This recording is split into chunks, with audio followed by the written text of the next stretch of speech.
This is going to be, of course, a delayed video, and what I intend to do here is, well, show you the results of my research. I understood that I should only be uploading when I have something of value to tell you, and thus don't expect me to upload frequently.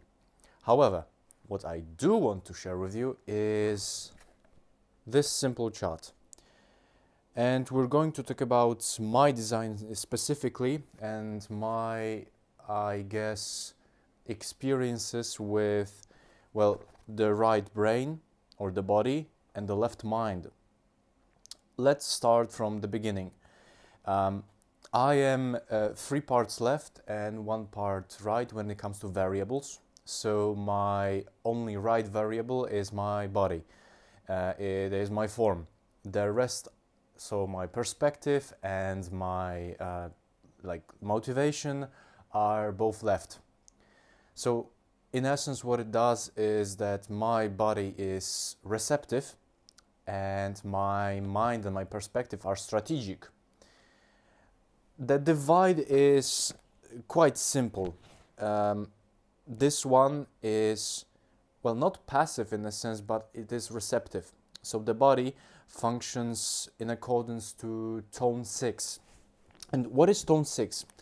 Well, very, very easily said. I don't know if you can see it, but whatever. Tone 6 is like an absorbing agent in terms of everything around it.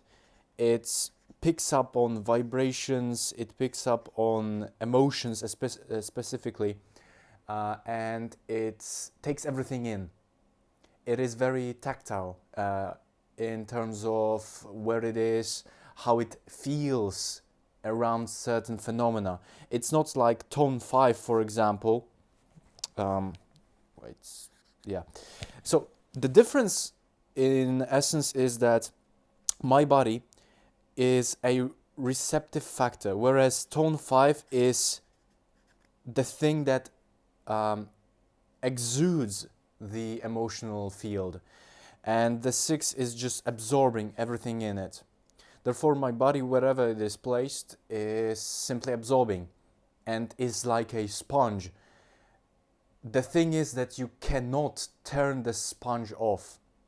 So in essence, if tone 6, so the body, we're still talking about the body, the unconscious, is not operating correctly, it can be overwhelmed easily. The environment that it is in, it's constantly putting pressure on it, and sometimes tone 6 simply cannot process everything which is coming around it. It doesn't have an off switch. It's constantly absorbing, constantly mulling over, and sometimes, as it is cyclical, as it is in the solar plexus, which is the center of emotions, it needs its time, it needs its placement, correct placement in your environment, so that it can process easily. And I do not become overwhelmed, I do not transfer, because whenever my body transfers, everything else falls apart. The body is first. The body and all of its processes are the most important thing when it comes to your body graph. So let's suppose that we have a correct environment and I'm placed in a correct environment. Therefore, my tone 6, so my whole body, is absorbing everything in. However, it is absorbing everything in and it is processing at the same time.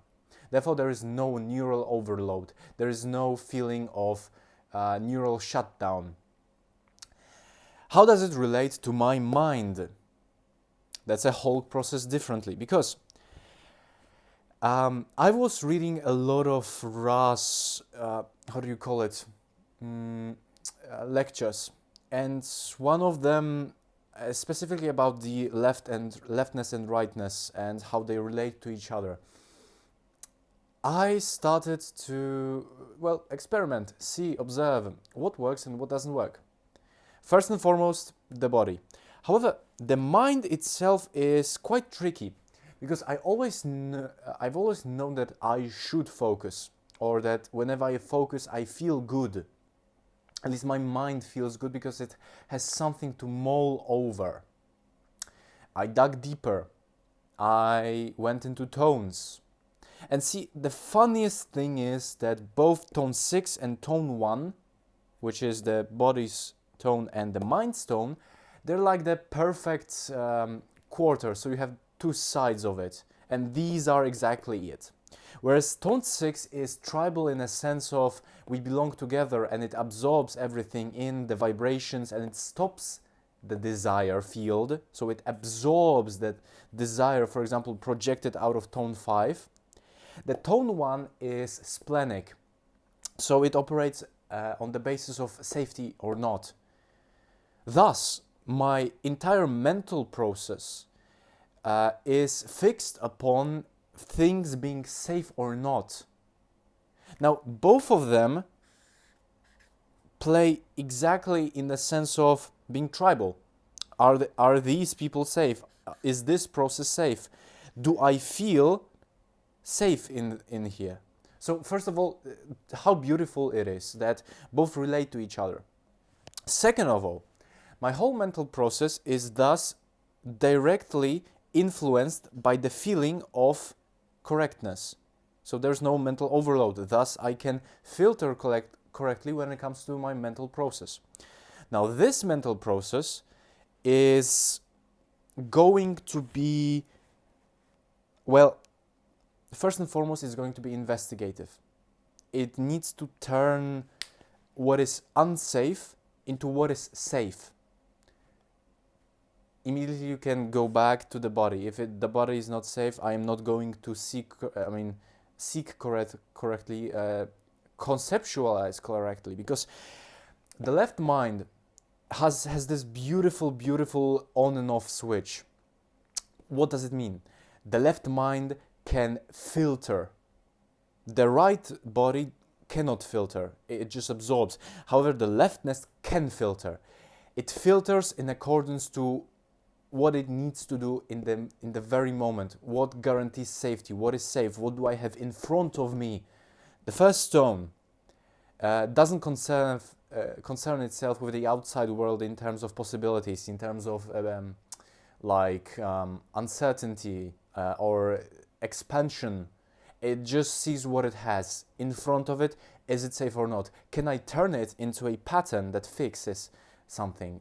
Does it guarantee safety? Does this person, the pattern that I see with this person, and if I feel the right vibrations from this person, will I ever, filter? Now again, to this shutting off process. In this lecture, Ras called something pulled focus, because the left mind is here to focus. It is to be constantly absorbed. The first tone especially, just as the second tone, it is constantly on. It needs and it actually wants to filter. It has to have something that it can nibble on, that it can defragment, destructure, put together and reassemble all over again, because then it will turn this something that is unknowable, so this is dark, into something that is clear, that it can later use as a pattern for future references, that it can guarantee that the next time it will actually focus on something and it sees the correct pattern, the same pattern, it can restructure it into something useful. And now this, on and off switch, how does it work? So think of it this way. We are not here to force our mind to focus on something. That's the greatest deal. Our mind, we cannot influence it consciously. We cannot force it to focus on something. The focus itself is being pulled. Think of it as if you're going fishing, right? And we're the fish. Our mind is the fish. So we cannot directly force the fish, right? We cannot force the fish to take the bait. The bait itself, so the thing that you're supposed to be focused on, can pull our mind, so the fish, onto it, so we can get hooked. That's the thing. The left mind is here to be hooked.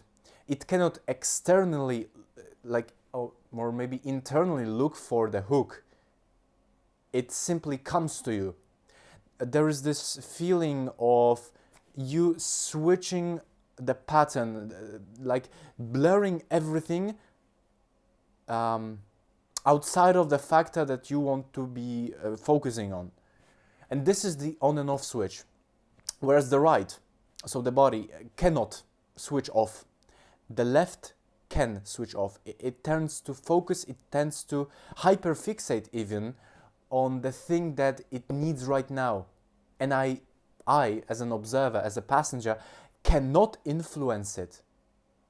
Because if I try to influence it, so I start the whole process from the mental side, the whole purpose turns off. You're not here to influence the process, you're here to witness it. So, in essence, in my case at least, whenever my body, my brain is not overloaded, the tone 6 can filter correctly, I then, after like perspective and stuff, I am able to observe my mind's process that it tries to focus on certain things. For example, I guess the story is the best. I am in a classroom. I am supposed, quote unquote, focus on what the teacher is saying, on what the lecturer is saying. And in fact, my mind simply gravitates towards the materials that I have on, for example, my laptop. I have like literature there, I have my human design notes, and it's not concerned about the external, it's only concerned about what it needs to read, and I read, and I am focused, everything else turns off. The leftness, in the sense, needs to repeat the patterns, it needs to relearn, it needs to focus on specific things. Because sometimes when I'm reading, I suddenly start hearing the classroom again, right? I start listening to what the teacher is saying. So instead of trying to force myself again to focus on what I'm reading, I am then directing this, again, the analogy of a fish and a hook, I am observing my mind focusing all over again on what's happening in the classroom. And for example, I remember one specific thing, one focused string of information. And later, look at that, my mind is again like, I need to learn human design, I need to relearn, I need to focus, whatever. This is the greatest thing that I can give you in terms of having a strategic mind. Ra said that the right mind should only pay attention, whereas the left should be pulled by the focus it is currently experiencing.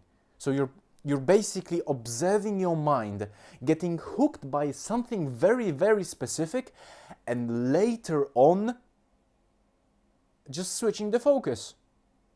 And for example, coming back again, and it's this process of relearning, re-repeating, is the pattern correct, because later on, as an authority, you can give a very focused string of information. You basically deconstructed the whole thing. You either see the pattern, you either see you either can see what's missing in the pattern, or you can just observe the pattern repeating or not. And then later, as an authority, as I think for the other, you can express this focused string of information. The right takes a spectrum, so my body takes only the emotional spectrum. It is not fixed on a specific vibration, it just takes everything in. Whereas the mind just has this one thing that it knows, and it knows the best because it has correctly focused on it.